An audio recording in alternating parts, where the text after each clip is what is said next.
Hello दोस्तों, स्वागत है आपका आपके पसंदीदा यूट्यूब प्लेटफॉर्म नोट्सबुक आईएएस में। आज हम लोग एक नए आर्टिकल पर डिस्कशन करने वाले हैं और इसका एनालिसिस करने वाले हैं जो आपका इंटरनेशनल रिलेशन से रिलेटेड है और आपके जीएस पेपर 2। और ऐसे आप देख सकते हैं तो प्रीलिम्स में यहाँ से चाहे वो आपका यूपीपीएससी हो, चाहे यूपीएससी हो, चाहे अदर स्टेट एग्जाम्स हो, वहाँ पे आपके प्रीलिम्स में यहाँ से फैक्ट आते ही आते हैं। ठीक है, तो इसके बारे में हम लोग देखेंगे। ये आर्टिकल है क्वाड से रिलेटेड। जैसे आपको पता भी है कि यह जो क्वाड है यह काउंटर करने के लिए जो इंडो पैसिफिक क्षेत्र है, यानी जो हिंद प्रशांत जो क्षेत्र है, हिंद प्रशांत क्षेत्र मतलब जो समुद्र का क्षेत्र है, ठीक है, जो पैसिफिक ओशन वाला जो क्षेत्र है, तो हिंद प्रशांत जो क्षेत्र है वहां पे चाइना को काउंटर करने के लिए बनाया गया था एक क्वाड। ठीक है, अब ये क्या परेशानी है इसमें, क्वाड में क्या सारी चीजें देखते हैं। पहला चीज तो इसकी सेक्रेटरीट कहीं पे नहीं है। ठीक है, तो इसके बारे में हम लोग देखेंगे। फिर हम लोग देखेंगे कि वो 9 डैश लाइन कहाँ पे है, उसमें कौन कौन से द्वीप हैं, कौन कौन से देश वहां से सीमा साझा करते हैं साउथ चाइना सी से। फिर सुलू सी एक न्यूज में बना हुआ था, उसको देखेंगे हम लोग कि सुलू सी से कौन कौन से देश जो है सीमा साझा करते हैं। ठीक है, फिर साथ ही देखेंगे कि क्वाड में कौन कौन सी कंट्री है और क्वाड का फॉर्मेशन कब हुआ था। ठीक है, और इससे रिलेटेड भी जो जलसंधियां हैं, या फिर आप देख पा रहे होंगे कि वहां पे इंडोनेशिया के पास, ठीक है, माफ कीजिए, तो ये सारी चीजें हम लोग जो है डिस्कशन करने वाले हैं। तो जल्द से जल्द जुड़ जाइए और अपने अपने ग्रुप में शेयर कीजिए ताकि हम लोग अपने डिस्कशन को शुरू करें। तो जैसे आपको पता है कि क्वाड जो है बनाया क्यों गया था, चाइना को काउंटर करने के लिए। अब क्वाड कितने देशों का समूह है? 4 देशों का समूह है, जिसमें मुख्य रूप से ये अपने अपने जो है आर्थिक साझेदारी, व्यापार साझेदारी या जो सिक्योरिटी है या इंटेलिजेंस है, इसको शेयरिंग करने के लिए बनाया गया। अच्छा, ये कुछ समय पहले हम लोग पढ़े थे 5 आइज के बारे में। ठीक है, तो 5 आइज में अगर आपसे पूछा जाए कि 5 आइज में क्या इंडिया है, तो 5 आइज में इंडिया नहीं है, याद रखिएगा। 5 आइज में इंडिया नहीं है। तो 5 आइज में अगर आपसे पूछा जाए कौन कौन कंट्री है, तो 5 आइज में 5 कंट्री हैं। और कौन कौन से वो कंट्री हैं, तो याद रखिएगा, यूएस है, कनाडा है, यूके है, ठीक है, ऑस्ट्रेलिया है और न्यूजीलैंड है। ये 5 देश जो है मिलकर बनाया है क्या, 5 आइज। ठीक, तो उसके बारे में भी हम लोग चर्चा किए हैं, इसलिए मैं केवल सोचा कि ये फैक्ट है तो ये बता दिया जाए। ठीक, तो चलिए आगे। तो क्वाड, जैसे आपको पता है कि क्वाड राष्ट्रों के वरिष्ठ रक्षा अधिकारियों ने डीप वाटर पेरिसल्स यानी सिक्योरिटी ट्रेंड विषय पर क्या किया है, एक पैनल के दौरान जो इंडो पैसिफिक रीजन है वहां पे चाइना की जो इंक्रीजिंग बढ़ रही है उसमें कंसर्न हुआ है इन क्वाड देशों को। वास्तव में एक क्वाड इसीलिए बनाया भी गया था। अब जब क्वाड बनाया गया है और चाइना से रिलेटेड है, तो इसका मतलब कि चाइना के आसपास के क्षेत्र हैं होंगे, यानी चाइना के आसपास के जो रीजन्स हैं वो वहाँ की कंट्री तो जरूर इसमें होंगे। तो अभी हम लोग देखेंगे कि क्वाड में कौन कौन सी कंट्री हैं और यह मुख्य रूप से कहाँ पे है, कहाँ पे लोकेटेड है। ठीक, तो देखिए यह है आपका 9 डैश लाइन, यह है आपका चाइना, ठीक है, यह है वियतनाम, और ये है लाओस, ये है थाईलैंड, ये कंबोडिया है।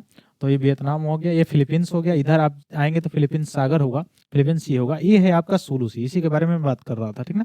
और यहाँ पे है आपका ये साउथ चाइना सी, यहाँ पे आइसलैंड है, इसको याद रखेंगे, जो फिलीपींस के साइड में है, जिसका नाम क्या है, सेपरेटली आइसलैंड। ठीक, तो सेपरेटली मुख्य रूप से आइसलैंड जो है वो कहाँ पे है, डिस्प्यूटेड एरियाज है सेपरेटली आइसलैंड में। तो 9 डैश लाइन है क्या, पहले इसको समझने का प्रयास कीजिए। देखिए 9 डैश लाइन वास्तव में कोई डैश, अच्छा समुद्र में कोई क्या डैश खींचा, कोई रेखा खींचा जा सकता है, नहीं खींचा सकता है, सिंपल सी बात है। तो चाइना ने क्या किया है, मैप जो है यहाँ पे साउथ चाइना सी की तरफ, इसमें एक 9 डैश लाइन खींच दिया है। और 9 डैश लाइन खींच के मतलब क्या कहा है कि this region is belong with me, यानी ये जो रीजन है, ये क्षेत्र है, ये रिलेटेड किससे है, चाइना से रिलेटेड है। यानी पूरा पूरा जो ये रीजन है इस पे कवर किसका होगा, चाइना का होगा। अब यहाँ से कंफ्लिक्ट क्यों आती है, कारण क्या है, क्योंकि आप देख पा रहे होंगे यहाँ पे वियतनाम है, यहाँ पे कंबोडिया है, यहाँ पे थाईलैंड है, मलेशिया है, इंडोनेशिया है, ब्रुनेई है, फिलीपींस है। तो इन सभी का जो बॉर्डर है, इन सभी का जो बॉर्डर है आप देख पा रहे होंगे, क्योंकि इन सभी के लिए यह जल जो क्षेत्र है वो यही होगा। ठीक है, तो जब यही पूरा जो जल क्षेत्र ये होगा तो कोस्टल जो क्षेत्र है वो इन सब का यहाँ पे आता है। और चाइना इसी पे क्या कर दिया है, 9 डैश लाइन खींच दिया है कि ये मेरा है। ठीक है, जैसे आप एक बार और भी मुख्य रूप से हम लोगों ने पढ़ा था कि जो ये मोतियों का माला वाला जो कंसेप्ट था किसका था, चाइना का था। अब आप ऐसा, अच्छा क्वाड जो बना है इसका इनिशिएटिव अभी हम लोगों ने देखा है। तो क्वाड आखिर मुख्य रूप से क्या इनिशिएटिव है, ये आप जान रहे होंगे कि जो आज तक, अभी तक हम लोग हिस्ट्री में भी देखे थे कि जो सारी चीजें, कोई भी देश जिसका प्रभुत्व समुद्र में हो गया वह क्या करेगा, आने वाले समय में राज करेगा।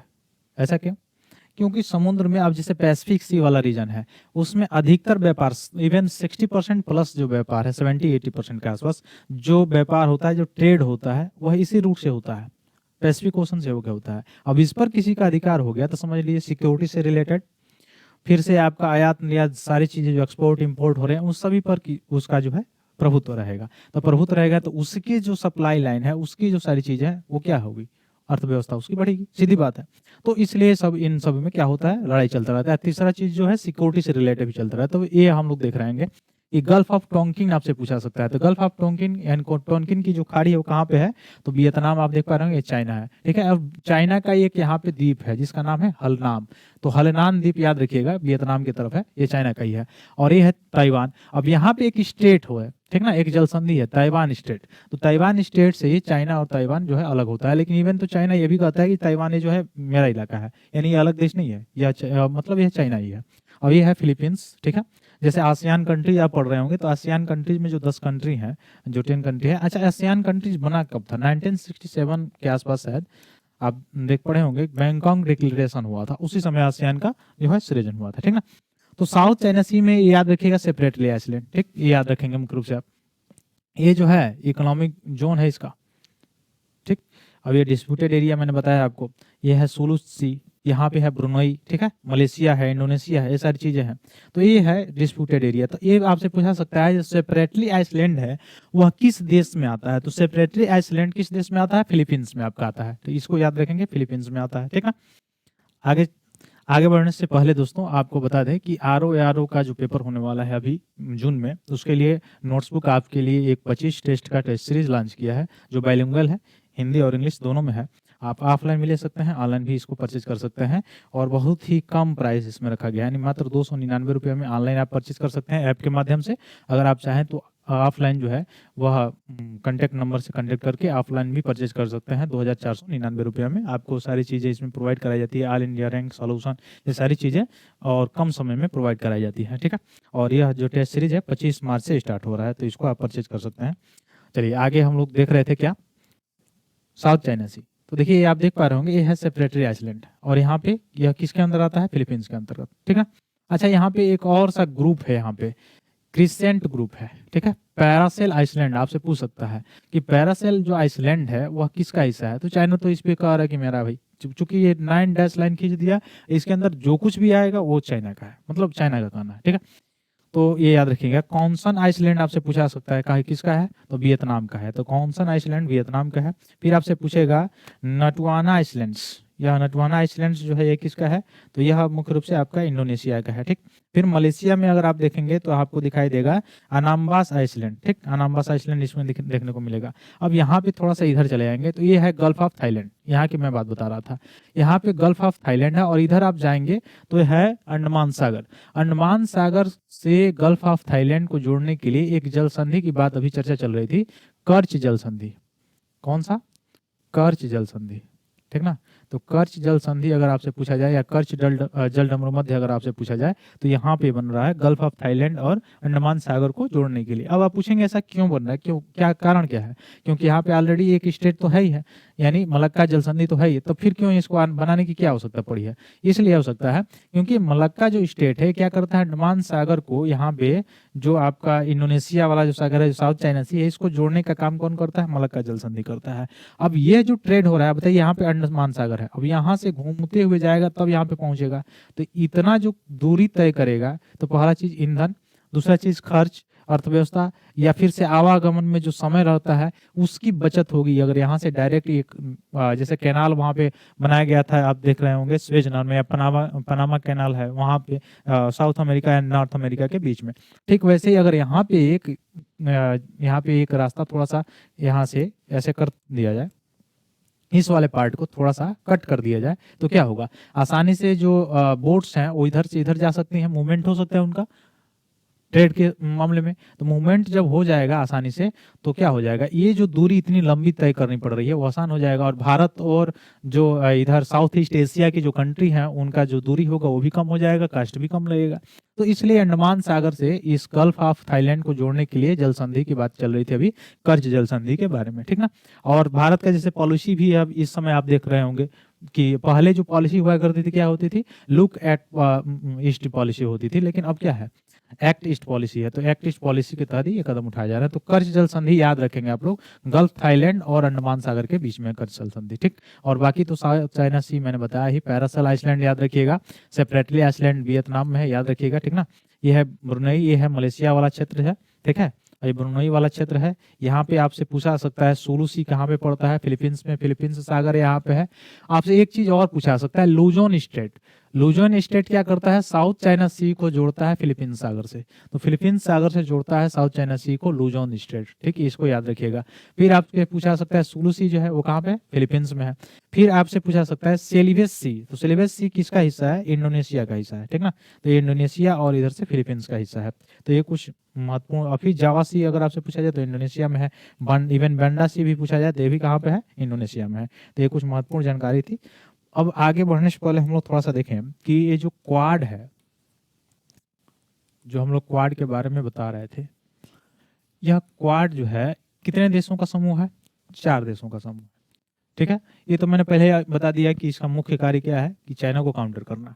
तो 4 देश इसमें हैं कौन कौन से, तो एक तो इंडिया है, चूंकि इंडो पैसिफिक सी है तो इंडिया तो रहेगा ही रहेगा, पहला चीज ये हो गया। दूसरा जो देश है, जो कंट्री है वो कौन सा है, वो आपका जापान है, जापान है।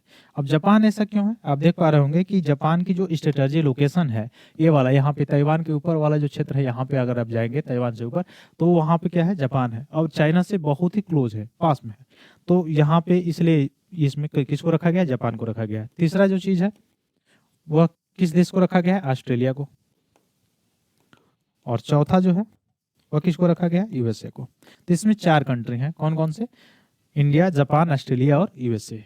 लेकिन इसका सेक्रेटरीट अगर पूछा जाए या हेडक्वार्टर आपसे पूछा जाए तो कहीं भी इसका हेडक्वार्टर नहीं है, इस चीज को याद रखिएगा। तो इसमें 4 कंट्री हैं, इंडिया है, जापान है, ऑस्ट्रेलिया है, मलेशिया, यूएसए है, ठीक ना। अब इसमें एक एक्सरसाइज भी होता है। एक्सरसाइज जैसे आपको पता है कि 2 देशों या 2 से अधिक देशों के बीच तालमेल बैठाने या 2 सेनाओं के बीच जो है ट्रेनिंग प्रोवाइड कराई जाती है। तो इसमें एक एक्सरसाइज होता है क्वाड देशों के बीच, जिस एक्सरसाइज का नाम क्या है, मालाबार एक्सरसाइज। मालाबार एक्सरसाइज। तो आपसे पूछा जा सकता है कि मालाबार एक्सरसाइज किन देशों के बीच में होता है, तो किन देशों के बीच होता है, क्वाड देशों के बीच होता है, ठीक ना। तो क्वाड देश में कितने मुख्य रूप से क्वाड में कितने कंट्री हैं, तो इंडिया है, जापान है, ऑस्ट्रेलिया और यूएसए है। इन्हीं देशों के बीच में होता है मालाबार एक्सरसाइज, ठीक है। तो मालाबार एक्सरसाइज याद रखिएगा। आगे चलते हैं, अगला पॉइंट है हमारा क्वाड के बारे में और कुछ जानकारी जो दिया है उसको हम लोग देखें। क्वाड क्या है, तो एक चतुर्भुज, मैंने पहले ही बताया, भारत, अमेरिका, जापान और ऑस्ट्रेलिया का एक रणनीतिक मंच है जो इंडो पैसिफिक क्षेत्र में समुद्री सुरक्षा और आर्थिक सहयोग पर केंद्रित है मुख्य रूप से। और देखा जाए तो यह सैन्य गठबंधन नहीं है बल्कि एक कूटनीतिक साझेदारी है, ये मैंने पहले ही बताया आपको। इस क्वाड वार्षिक शिखर सम्मेलन में विदेश मंत्रियों की बैठक और 6 कार्य समूहों के माध्यम से भी ये कार्य करता है, जिनमें मुख्य रूप से स्वास्थ्य, जलवायु, महत्वपूर्ण और उभरती हुई प्रौद्योगिकी, अंतरिक्ष, बुनियाद ढांचा और साइबर सुरक्षा, ये सारी चीजें इसमें शामिल हैं। अब इसका फॉर्मेशन अगर आप देखेंगे तो 2007 में जापान के शिंजो आबे ने क्या किया था, अनौपचारिक रूप से आसियान बैठक के दौरान क्वाड का प्रस्ताव रखा था। 2012 में democratic security diamond, Bharat, America, Japan, Australia की अवधारणा इसमें पेश की गई थी। और 2017 में चीन के बढ़ते प्रभाव को रोकने के लिए यह मनीला में पहली औपचारिक बैठक इसकी आयोजित की गई थी क्वाड की। और 2020 में क्या हुआ था, मालाबार नौसैनिक अभ्यास में ऑस्ट्रेलिया को भी शामिल किया गया, जो क्वाड का पहला संयुक्त सैन्य अभ्यास हुआ था। कब हुआ था, 2020, जो अभी हमने बताया था आपको मालाबार जो एक्सरसाइज है उसके बारे में। तो ऑस्ट्रेलिया 2020 में इसमें शामिल हुआ और पहला संयुक्त रूप से सैन्य अभ्यास भी हुआ था 2020 में, मालाबार जो एक्सरसाइज आप सुन रहे थे, ठीक है। और 2021 में अगर देखा जाए तो क्वाड नेताओं की वर्चुअली बैठक और संयुक्त बयान the spirit of the quad जारी किया गया था 2021 में, ठीक। तो यह नाटो जैसा कोई औपचारिक गठबंधन नहीं है, एक रणनीतिक समूह है जैसा मैंने बताया अभी। और शिखर सम्मेलन में बैठक में खुफिया जानकारी साझा करने और सैन्य अभ्यास के माध्यम से जुड़ा हुआ होता है। प्रमुख शिखर सम्मेलन आप देखेंगे तो सबसे पहले इसका शिखर सम्मेलन मार्च 2021 में पहली बैठक इसमें वर्चुअल बैठक हुई थी, जैसा अभी बताया गया था। और सितंबर 2021 में पहला व्यक्तिगत क्वाड शिखर सम्मेलन हुआ था। तो क्वाड पहला व्यक्तिगत क्वाड शिखर सम्मेलन 2021 में हुआ था। और अभी 2024 वाला क्वाड शिखर सम्मेलन कहाँ पे हुआ था, यूएसए में हुआ था, ठीक ना। अगर आपसे घुमाकर क्वेश्चन पूछ दे कि इसका मुख्यालय पेरिस में है, जापान में है या स्विट्जरलैंड में, तो कहीं नहीं है, इसका हेडक्वार्टर कहीं नहीं है, ठीक है, इसको याद रखिएगा। सुरक्षा और आर्थिक सहयोग बढ़ाने के लिए यह बैठकें चल रही थी, ठीक। और आगे बढ़ने से पहले यह नोटबुक आई एस आपके लिए एक 50 टेस्ट का टेस्ट सीरीज लॉन्च किया है आर के लिए, जो बाइलिंगुअल है, हिंदी और इंग्लिश दोनों में है। ऑफलाइन ऑनलाइन दोनों आप परचेज कर सकते हैं। ऑनलाइन अगर आप चाहें तो मात्र 499 रुपये में परचेज कर सकते हैं, और ऑफलाइन 3999 में आप इसको परचेज कर सकते हैं। और 1 अप्रैल से यह टेस्ट सीरीज शुरू है, ठीक है। तो देखेंगे हम लोग हिंद प्रशांत क्षेत्र क्या है, इंडो पैसिफिक क्षेत्र क्या है। तो इंडो पैसिफिक क्षेत्र का मतलब हिंद महासागर और प्रशांत महासागर का जो जुड़ा हुआ जल क्षेत्र है, उसमें क्या करना है, सामरिक, आर्थिक और भू राजनीतिक महत्व को क्या करना है, बढ़ावा देना है, इसलिए किया गया। वास्तव में तो मुख्य कार्य यही है इसका कि ये जो चाइना का प्रकोप बढ़ रहा है उसको काउंटर करना है। मेन कार्य तो इसीलिए मुख्य रूप से तो इसी के लिए इसको बनाया गया था। अब यह देखा जाए तो यह प्रमुख मार्ग के रूप में, अभी मैंने बताया था आपको कि यह व्यापार मार्ग के रूप में कार्य करता है। जो पैसिफिक, इंडो पैसिफिक जो क्षेत्र है, 60% से अधिक व्यापार जो होता है इसी क्षेत्र से होता है, ठीक है। इसलिए ये सारी चीजें इंपॉर्टेंट हो जाती है। तो क्वाड से संबंधित जो भी आपके आर्टिकल्स थे, चाहे एनालिसिस जो है, एनालिसिस इसका आप वहाँ पे इंटरनेशनल रिलेशन में आप कोट कर सकते हैं, और प्रीलिम्स में आपका डायरेक्ट फैक्ट आएगा एक्सरसाइज से रिलेटेड, कब इसकी पहली बैठक हुई, हाल ही में कहाँ बैठक हुई थी, और कितने देश इसमें शामिल है, कौन कौन सा एक्सरसाइज इसके बीच होता है, ये सारी चीज़ें इंपॉर्टेंट है। तो कमेंट बॉक्स में बताइए कैसा लगा आपको ये सारी चीज़ें जानकारी। फिर मिलते हैं अपने अगली क्लास में, तब तक के लिए बहुत बहुत धन्यवाद दोस्तों। जय हिंद।